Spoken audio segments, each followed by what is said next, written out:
दोस्तों, आज की कहानी है श्वेता की नौकरी को आज पूरे 2 साल हो गए थे, पर वही तनख्वाह, वही ओहदा, कोई तरक्की नहीं। श्वेता एक सीधी साधी लड़की थी। कम बोलना, बेवजह किसी को फालतू मुंह ना लगना उसकी आदत में ही शामिल था। दफ्तर के मालिक मनोहर साहब जब भी उसे बुलाते वह नजरें झुकाए हाजिर हो जाती। श्वेता, जी सर, तुम काम खत्म हो जाने पर फुर्सत में मेरे पास आना। जी सर, कहते हुए श्वेता दरवाजा खोलती और बाहर अपने केबिन की तरफ बढ़ जाती। उसने कभी भी मनोहर साहब की तरफ ध्यान से देखा भी नहीं था कि उनकी आंखों में उसके लिए कुछ है। अगले महीने तरक्की होनी थी। पूरे दफ्तर में मार्च के इस महीने का सबको इंतजार रहता था। मनोहर साहब अपने दफ्तर में बैठे श्वेता के बारे में ही सोच रहे थे कि शायद 2 साल के बाद वह उनसे गुजारिश करेगी। पिछले साल भी उन्होंने उसकी तरक्की नहीं की थी और न ही तनख्वाह बढ़वाई थी, जबकि उसका काम बढ़िया था। इस बार मनोहर साहब को उम्मीद थी कि श्वेता के कहने पर वह उसकी तरक्की कर उसे अपने करीब लाएंगे, जिससे वह अपने मन की बात कह सकेंगे। पर श्वेता की तरफ से कोई संकेत न मिलने की वजह से वे काफी परेशान थे। अनान फनान उन्होंने मेज पर रखी घंटी जोर से दबाई। जी साहब, कहता हुआ चपरासी बिपिन हाजिर हो गया। बिपिन, देखना श्वेता क्या कर रही है। अगर वह खाली हो तो उसे मेरे पास भेज दो। मनोहर साहब ने बोल तो दिया, पर वह समझ नहीं पा रहे थे कि उससे क्या कहेंगे, कैसे बात करेंगे। वह अपनी सोच में गुम थे कि तभी श्वेता भीतर आई। मनोहर साहब उसके गदराए बदन को देखते हुए हड़बड़ा कर बोले, अरे बैठो, तुम खड़ी क्यों हो? जी सर, कहते हुए श्वेता कुर्सी पर बैठ गई। मनोहर साहब बोले, देखो श्वेता, तुम काबिल और समझदार लड़की हो। तुम इतनी पढ़ाई लिखाई करके टाइपराइटर पर उंगलियां घिसती रहो, यह मैं नहीं चाहता। मैं तुम्हें अपनी सेक्रेटरी बनाना चाहता हूँ।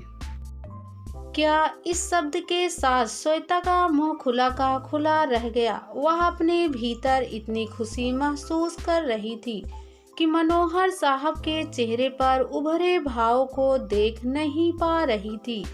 यह पूछते हुए श्वेता के चेहरे पर बिखरी खुशी की लाली उसकी खूबसूरती में निखार ला रही थी, जिसका मजा उसके मनोहर साहब भरपूर उठा रहे थे।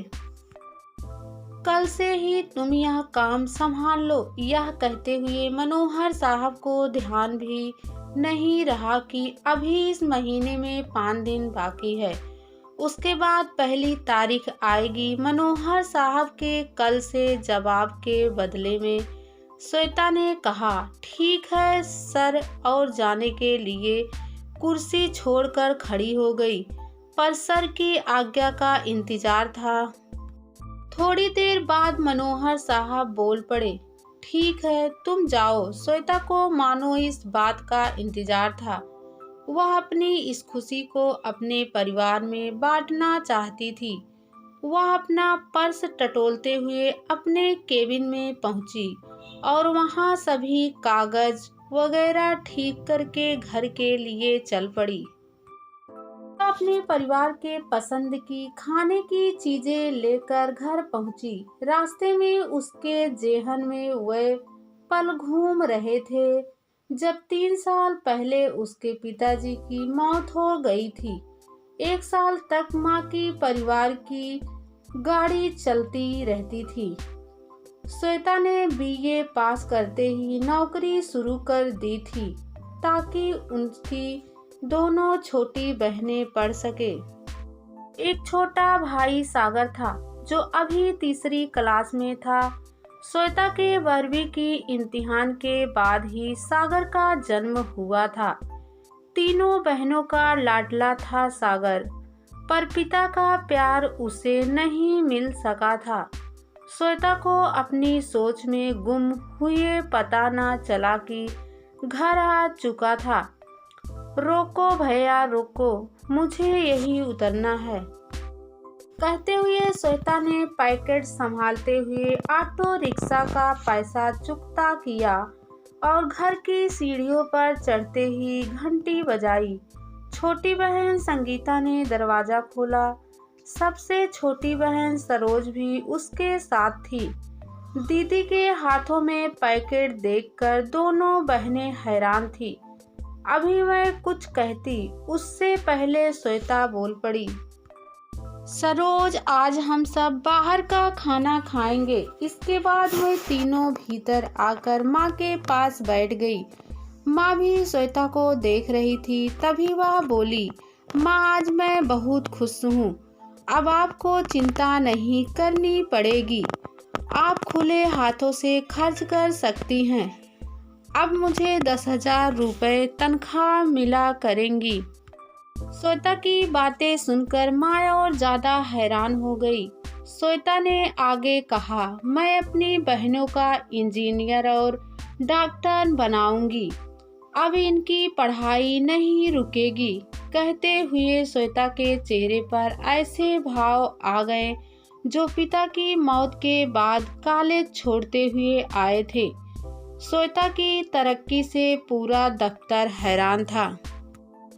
काम्या तो इस बात से हैरान थी कि श्वेता ने कैसे मनोहर साहब से अपनी तरक्की करवा ली।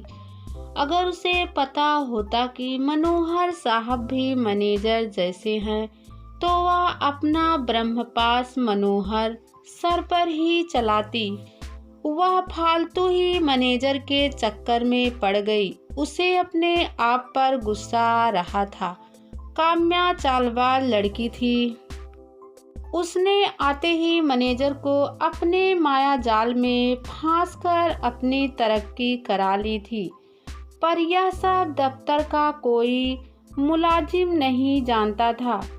वह वहाँ सामान्य ही रहती थी, भले ही अपनी पूरी रात मैनेजर के साथ बिताती थी। एक दिन काम्या ने श्वेता से कह दिया कि बहुत लंबा तीर मारा है तुमने सीधी साधी बनकर, पर श्वेता उसका मतलब ना समझ पाई। 4 महीने बीत चुके थे। एक दिन किसी समारोह में श्वेता भी मनोहर साहब के साथ गई। साहब बहुत खुश नजर आ रहे थे। दफ्तर का ही कार्यक्रम था। श्वेता से उनकी खुशी छिपी नहीं रही।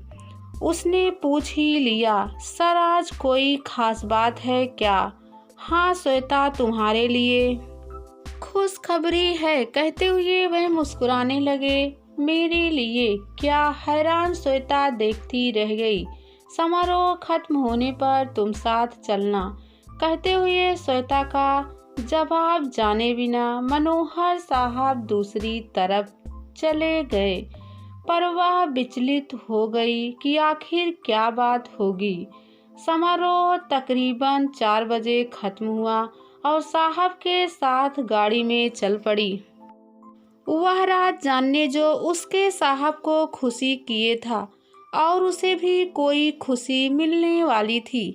एक फ्लैट के सामने गाड़ी रुकी और साहब ताला खोलने लगे।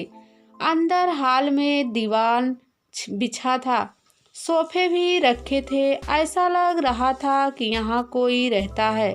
सभी चीजें साफ सुथरी लग रही थी। बैठो, मनोहर साहब ने कहा तो वह भी बैठ गई और साहब की तरफ देखने लगी। देखो श्वेता, तुम बहुत ही समझदार लड़की हो। अब मैं जो भी कहने जा रहा हूँ उसे ध्यान से सुनना और समझना। अगर तुम्हें मेरी बातें या मैं बुरा लगूं तो तुम मेरा दफ्तर छोड़कर आराम से जा सकती हो। अब मेरी बातें बड़े ही ध्यान से सुनो। श्वेता मनोहर साहब की बातें समझ नहीं पा रही थी। कि वे क्या कहना चाहते हैं और उससे क्या चाहते हैं। कानों में मनोहर साहब की आवाज़ पड़ी, सुनो श्वेता, मैं तुमसे पति पत्नी का रिश्ता बनाना चाहता हूँ। तुम मुझे अच्छी लगती हो, तुम में वे सारे गुण मौजूद हैं जो एक पत्नी में होने चाहिए। मेरा एक 3 साल का बेटा है, उसे माँ की ज़रूरत है। अगर तुम मेरी बात मान लोगी, यहाँ जिंदगी भर राज करोगी। सोच समझकर मुझे अभी आधे घंटे में बताओ, तब तक मैं कुछ चाय कॉफ़ी का इंतजाम करता हूँ। कहते हुए वे कमरे से बाहर जा चुके थे। श्वेता क्या करे, इनकार की गुंजाइश बिल्कुल नहीं थी। दूसरी नौकरी तलाशने तक घर तबाह हो जाएगा। हाँ कहती है तो बिना जन्म दिए माँ का ओहदा मिल जाएगा। तरक्की के इतने सारे अनचाहे उपहारों को वह संभाल पाएगी। उसने अपने आप से सवाल किए और उसकी पीठ पर हाथ फेरने लगे। उसने विरोध भी नहीं किया। उसे अपनी बहनों को डॉक्टर और इंजीनियर जो बनाना था। शरीर की हलचल पर काबू न रखते हुए वह मनोहर साहब की गोद में लुढ़क गई। आखिर उसे भी तो कुछ देना था साहब को। उनकी इतनी मेहरबानियों की कीमत। थोड़े देर में वे दोनों एक दूसरे में डूब गए। श्वेता को कुछ भी बुरा नहीं लग रहा था। मनोहर साहब की पत्नी मर चुकी थी। वह किसी ऐसी लड़की की तलाश में थे जो उसके बच्चे को अपना कर उसे प्यार दे सके। श्वेता में उसे ये गुण नजर आए, वरना उसकी औकात ही क्या थी। 3 हफ्ते में दोनों की शादी हो गई। शादी में पूरा दफ्तर मौजूद था। सभी मनोहर साहब की तारीफ कर रहे थे कि चलो रिश्ता बनाया तो निभाया भी, वरना आजकल कौन ऐसा करता है। काम्या भीतर ही भीतर हाथ मल रही थी और पछता रही थी, उससे रहा नहीं गया। श्वेता के कान में शब्दों की लकड़ियां उड़ेड़ दी। श्वेता लंबा हाथ मारा है, नौकर से मालकिन बन गई। श्वेता के चेहरे पर हल्की सी दर्द भरी मुस्कान रेंग गई। वह खुद नहीं समझ पा रही थी कि लंबा हाथ मारा है या लुट गई है। Mummy good evening. यह आवाज़ एक मासूम बच्चे सौरभ की थी। बहुत ही प्यारा था। मनोहर साहब उसका हाथ पकड़े खड़े थे, शायद माँ बेटे का एक दूसरे से परिचय कराने के लिए। पर बिना कुछ पूछे श्वेता ने सौरभ को उठाकर अपने सीने से लगा लिया, क्योंकि उसे अपनी तरक्की से कोई गिला नहीं था। उसे तरक्की में मिले तोहफे से यह तोहफा अनमोल था।